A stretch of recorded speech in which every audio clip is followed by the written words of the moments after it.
हम लोगों से लगभग 1.5 लाख रुपए किसी बंदे से एक साठ लिया गया है, तो किसी से 1.5 लाख रुपए लिया गया है। अस्सलाम वालेकुम साथियों, कैसे हो आप लोग। उम्मीद करता हूँ सब लोग खैरियत से होंगे। आज मैं आप लोगों के साथ सऊदी अरब की कुछ बड़ी और अपडेटेड न्यूज शेयर करने वाला हूँ जो गैर मुल्की वर्करों से रिलेटेड है।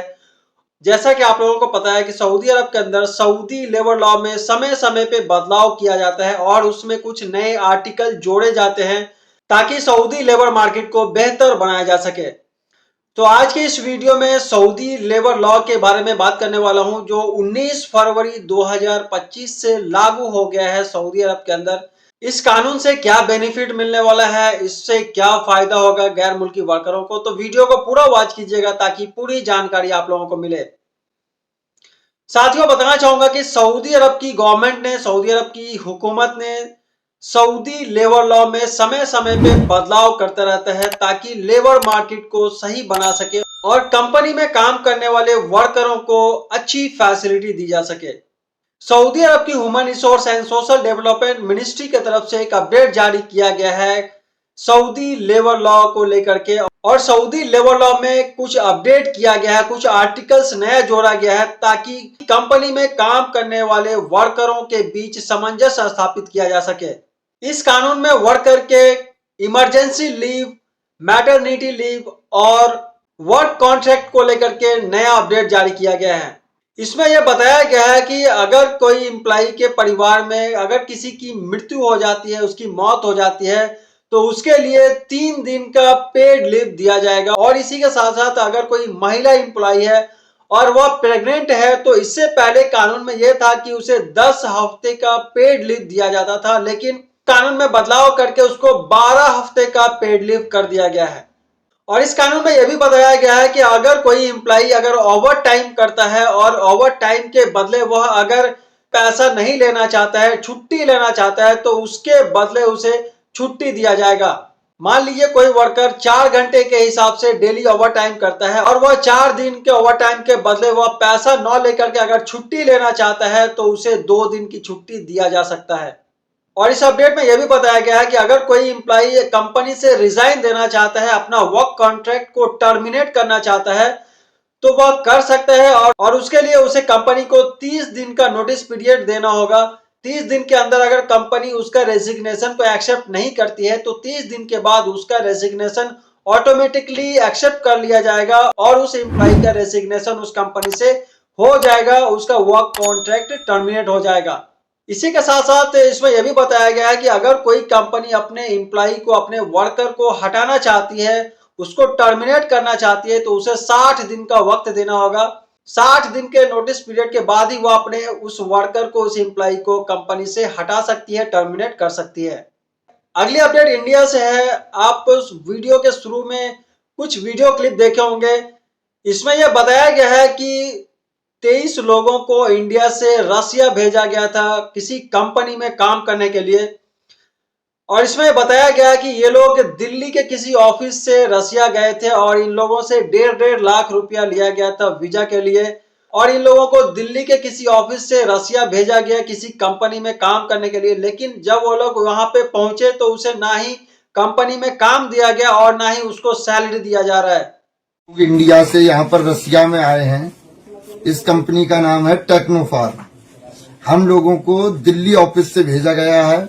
ऑफिस का नाम शास्त्री पार्क, खुर्द मोहम्मद एजेंट। हम लोगों से लगभग 1.5 लाख रुपए किसी बंदे से एक साठ लिया गया है, तो किसी से 1.5 लाख रुपए लिया गया है और हमको यहाँ ला के डाल दिया गया है। बंदों को 2 महीने हो गए, हम लोग यहाँ मास्को आए, मास्को पड़ा रखा, उसके बाद कंपनी आए हैं, लेकिन अभी तक न हमें कोई काम है न कुछ है। एक बहुत मामूली सी कंपनी में हम लोगों को लाके डाल दिया। हम 23 बंदे हैं, बहुत एज बंदे हैं हमारे पास, जो कि ठंड में बेचारों की बहुत ज्यादा हालत खराब है।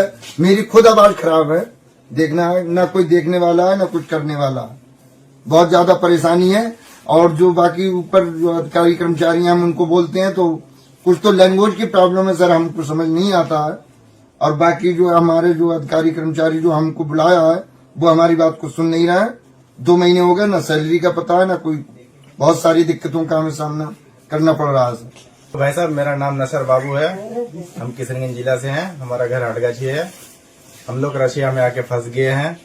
बाकी हमारा आने का 2 महीना हो गया है। न हम लोग का सैलरी मिल रहा है, न हम लोग का काम चालू हो रहा है। ठीक है, बाकी हम लोग को नहीं तो इंडिया बुलाओ, नहीं तो हम लोग का सैलरी चालू करो, नहीं तो 2 महीना जो गया है उसका सैलरी दिलाओ। ठीक है भाई, हमसे यही कहना था। देखिए, हमारा नाम एजाजुल अंसारी है। हम लोग इंडिया से हैं। ठीक है, हम लोग को 2 महीने से यहाँ पे मॉस्को में बैठाया था और यहाँ पे रोस्तो ऑन डाउन में भी लिया कि हम लोग को 2 महीने से बैठाया है। और रही बात की खाने पीने में भी तो प्रॉब्लम है ही है, रहने में भी प्रॉब्लम है। रही बात की यहाँ पे नहीं काम पे बैठाया जा रहा है और नहीं हम लोग का सैलरी चालू हुआ है। 2 महीने से आजकल बयान परसों ऐसे ही डेट दिया जा रहा है। बाकी हम लोग को कोई खबर नहीं, कोई लेने आ रहा है, नहीं कोई बात बोल रहा है। हम जो है कन्नौज जिले से हैं। यहाँ रूस में आके फंस गए हैं। 1 हफ्ते से जो है मेरी तबीयत बहुत ज्यादा खराब है। यहाँ कोई दवा देने वाला नहीं है और हम यहाँ जो है सर्दी से जो है मेरी हालत बहुत खराब है। हमारा नाम मुश्ताक खान। भाई साहब, ये हालात जो हम लोग का है इसका जिम्मेदार खुश मोहम्मद है। ठीक है ना, जिसका ऑफिस जो है शास्त्री पार्क में है और दिल्ली में। हम लोग सब इंडिया से ही आए हैं, रूस के अंदर फंसे हैं। रूस में टेक्नोफॉर्म कंपनी का नाम है, रोस्तो ऑन डाउन के पर बगल में ही है। गोकोई जगह का नाम है यहाँ का, और यहाँ का जिला जो है रोस्तो ऑन डाउन ही पड़ता है। और बाकी सबका यही हालात है। 2 महीने से सैलरी भी नहीं मिला है और ना तो काम पे बिठाया जा रहा है। जो बीमार है ना तो उनको दवा दिया जा रहा है, ना कोई और भी रिस्पॉन्स नहीं लिया जा रहा है। इस वजह से हम सबों का यही कहना है और यही मानना है, सबका यही मांग है कि हम लोगों को 2 महीने का सैलरी दिया जाए या फिर टिकट करके इंडिया भेजा जाए। ठीक है ना, और बाकी हम लोग सब इंडिया जाएंगे। इसका जिम्मेदार मेन खुश मोहम्मद है और उसका इसका भरपाई करना पड़ेगा। ये सबका यही ये है मानना है। और खुश मोहम्मद 1.5 लाख रुपया लिया है एक आदमी से। एक आदमी से 1.5-2 लाख रुपए भी लिया है। हम लोग के पास 1.5 लाख लिया है। अदर हम लोग खुद घर से पैसा मंगा के खर्चा किए यहाँ पे। अदर 1.5 लाख देने के बाद भी हम लोग के पास पैसा नहीं था, कंपनी ने नहीं दिया खर्चा शुरू में। कम से कम नहीं तो 15-20 हजार रुपया हम लोग घर से मंगा के खर्चा किए यहाँ पे। ये भाई ये साहब चीज सही भी कह बोलना रहा है। चाहिए उसको। हाँ, ये भाई सही कह रहा है। ऐसा हाल है यहाँ पे।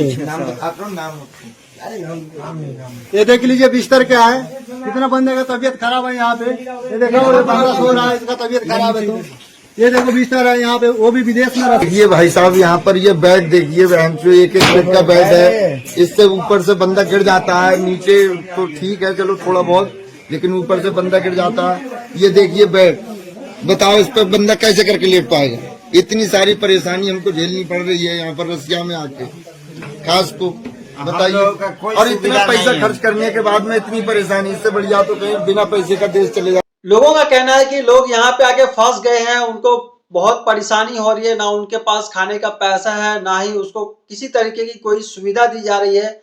लोग अपने घरों से इंडिया से पैसा मंगा करके वहां पे अपना खर्चा चला रहे हैं। तो साथियों, जो लोग भी विदेश जाने की सोच रहे हैं, तो आप पहले जिस ऑफिस से अपना वीजा लगा रहे हैं उस ऑफिस के बारे में सही से जांच कर ले, और जिस कंपनी का आपको वीजा लग रहा है उस कंपनी के बारे में अच्छी तरीके से जांच पड़ताल कर ले। उसके बाद ही उस कंपनी का वीजा ले और उस देश में जाए काम करने के लिए। अगली और बड़ी अपडेट सऊदी नेशनल बैंक की तरफ से जारी किया गया है और इसमें बताया गया है कि हर एक देश का अपना करेंसी का सिंबल होता है, उसका साइन होता है। और सऊदी अरब के रियाल का सिंबल अब तक नहीं था, लेकिन सऊदी अरब के रियाल का जो सिंबल है उसको लॉन्च कर दिया गया है और इसका अप्रूवल सऊदी अरब के किंग सलमान के तरफ से जारी कर दिया गया है। तो साथियों, यह कुछ खास और अहम खबर थी जो मैं आप लोगों के साथ शेयर किया हूं। अगर वीडियो अच्छी लगी हो तो वीडियो को ज्यादा से ज्यादा लाइक कीजिएगा, शेयर कीजिएगा, और अब तक जो लोग हमारे चैनल को सब्सक्राइब नहीं किए हैं तो हमारे चैनल को सब्सक्राइब जरूर कीजिएगा, ताकि सऊदी अरब की अपडेटेड न्यूज का नोटिफिकेशन आप तक पहुंचती रहे। तब तक खुश रहिए, स्वस्थ रहिए, दीजिए मुझे इजाजत। फिर मिलते हैं अगली खबरों के साथ। अल्लाह हाफिज।